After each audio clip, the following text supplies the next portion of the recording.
అందరికీ నమస్తే. Welcome to DD9 వార్త. నేను మీ బాను చిన్నగల్ల. నిరుద్యోగులకు అండగా MLA Rajagopal Reddy hot comments చేశాడు. మామూలు కామెంట్స్ కాదు. గ్రూప్ 1 అభ్యర్థులు ఎవరైతే ఉన్నారో ఈ మధ్యకాలంలో కోర్టు స్టే ఇచ్చింది కదా, దానిపై సెలెక్ట్ అయిన వాళ్ళు అంటే మెయిన్స్కి సెలెక్ట్ అయ్యి ఎగ్జామ్ రాసిన వాళ్ళు మొత్తం రాజగోపాల్ రెడ్డిని పోయి కలిసిండ్రు. చాలా హాట్ కామెంట్స్ చేసిండు కాంగ్రెస్ ప్రభుత్వంపై, ముఖ్యంగా ముఖ్యమంత్రి రేవంత్ రెడ్డిపై అనుకోవాలి. ఇక ఒకటే చెప్తున్నాడు, నిరుద్యోగులు తలుచుకుంటే ఏదైనా జరుగుతుంది, ప్రభుత్వం కూలుతుంది, పైకి ఎక్కుతుంది అనేది. నిరుద్యోగులు పోయి కలిసిండ్రు మొత్తం. అంటే రాజగోపాల్ రెడ్డే వాళ్ళకు దిక్కుగా కనిపించిండు.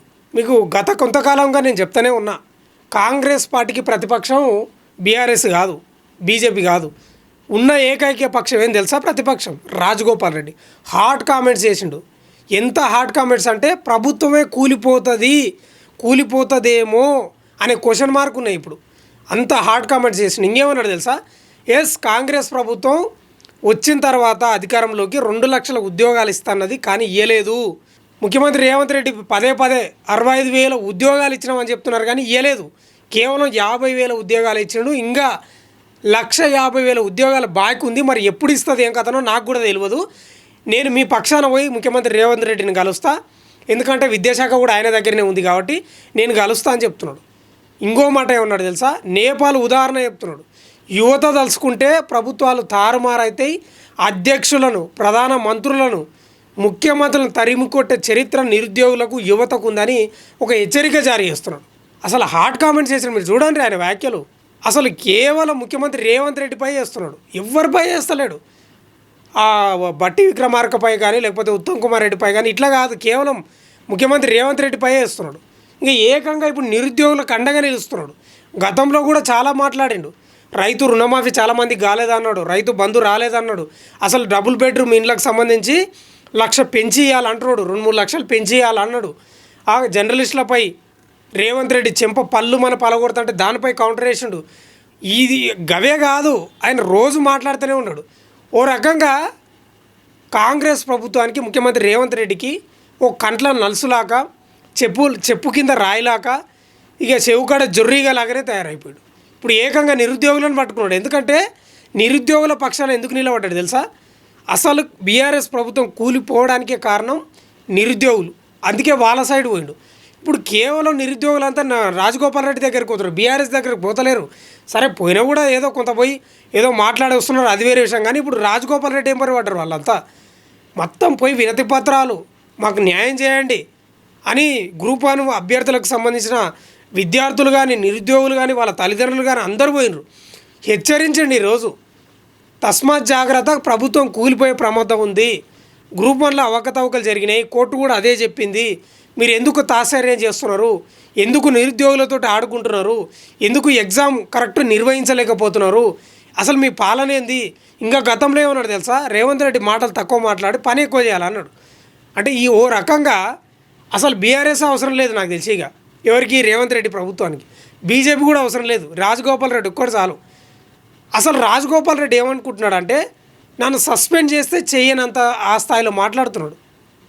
చేస్తే చేయని, నాకు బలం ఉంది, బలగం ఉంది, ఏదైనా ఉంది, నేను ఏదైనా చేయగలుగుతాను మాట్లాడుతున్నట్లు కనిపిస్తూ ఉంది. ఇక ఈరోజు మీడియాలో వస్తున్నాయి, సోషల్ మీడియాలో అసలు హాట్ అంటే హాట్ కామెంట్స్. ఓ రకంగా కాంగ్రెస్ క్రమశిక్షణ కమిటీ చేతులు ముడుచుకొని కూర్చున్నదో ఏందో తెలియదు, కానీ అసలు వాళ్ళని దాటి వ్యాఖ్యలు చేస్తున్నాడు, రేవంత్ రెడ్డిని అటాక్ చేస్తున్నాడు రోజు. అంటే ఇప్పుడు ఎట్లా ఉందంటే ఈ వ్యాఖ్యలు చూస్తుంటే కాంగ్రెస్ ప్రభుత్వానికి రాజగోపాల్ రెడ్డి అవసరం ఉంది, కానీ రాజగోపాల్ రెడ్డికి కాంగ్రెస్ అవసరం లేనట్లుగా అనిపిస్తూ ఉంది. కానీ రేవంత్ రెడ్డికి ఒక మంచి అవకాశం దొరికింది నిజంగా చెప్పాలి. కానీ ప్రతిపక్షాలు అంటే ఏదైనా విమర్శిస్తాయి, మంచి చేసినా విమర్శిస్తాయి, చెడు చేసినా విమర్శిస్తాయి, అది వేరే విషయం. కానీ కాంగ్రెస్ ప్రభుత్వంలోని ఎమ్మెల్యేనే ఏకంగా ప్రభుత్వాన్ని ప్రశ్నిస్తున్నాడంటే ఎన్ని తప్పులు చేస్తుందో ప్రభుత్వం ఒకసారి అర్థం చేసుకోవాలి. నిరుద్యోగుల పక్షాన మాట్లాడుతున్నాడు, రైతు బంధు రానుల పక్షాన మాట్లాడుతున్నాడు, రైతు రుణమాఫీ జరిగిన పక్షాన మాట్లాడుతున్నాడు, రుణమాఫీ మన ఇందిరమ్మ ఇళ్ళకు సంబంధించిన పక్షాన మాట్లాడుతున్నాడు, RRR రోడ్ ఉంది కదా, మునుగోడు బాధితులు వాళ్ళ పక్షాన మాట్లాడుతున్నాడు. ఇప్పుడు బీఆర్ఎస్ పక్కకు పోయిందిగా ప్రతిపక్షం, కేవలం ఒకే ఒక్కడు రాజగోపాల్ రెడ్డి ఒక్కడే ప్రతిపక్షం అయిపోయాడు. అట్లా మాట్లాడుతున్నాడు.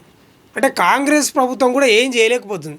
సరే ఓ రకంగా రేవంత్ రెడ్డి కోపం ఉండవచ్చు రాజగోపాల్ రెడ్డి అంటే, కానీ ఆయన కూడా ఏం చేస్తాడు, ఆయన చేతులు ఏం లేదు, మొత్తం కేంద్రం ఏది అధిష్టానం చేతిలో, ఢిల్లీ పెద్దల చేతిలో అట్లా ఉంది పరిస్థితి.